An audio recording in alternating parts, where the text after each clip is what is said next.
उदालगुरि जिल्लानि माजबाद ओनसोलारि हाग्रा बिफाननि हरनि सिग्रोमनायाव फिन सिखावै लाबोनाय 8 सेन्टिमिटार बालाजों बुंफबनाय गंसे डाम्पारखौ जब्द खालामो।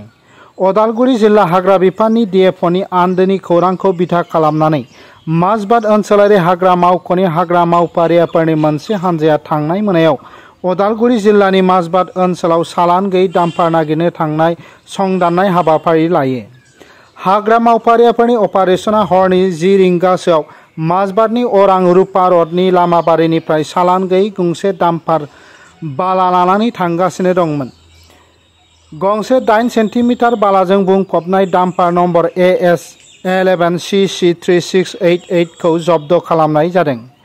उनाव हाग्रा मावथिफोरनि मोनसे हानजाया जब्द खालामनाय डाम्पाराव 8 सेन्टिमिटार बालाजों लोगोसे डाम्पारखौ हरनि 11 रिंगायाव माजबाद ओनसोलारि हाग्रा बिफाननि मावख'आव लाबोयो। बिड अफिसार मिन्टु बर'आ मिथिहोयोदि डाम्पारा बालाबारि फारसेनिफ्राय ढेकियाजुलि फारसे थांगासिनो दंमोन।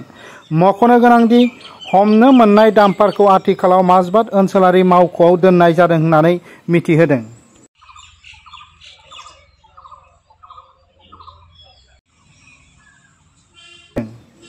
माजबादनिफ्राय जतिनाथनि रिपर्ट NBT लाइभ।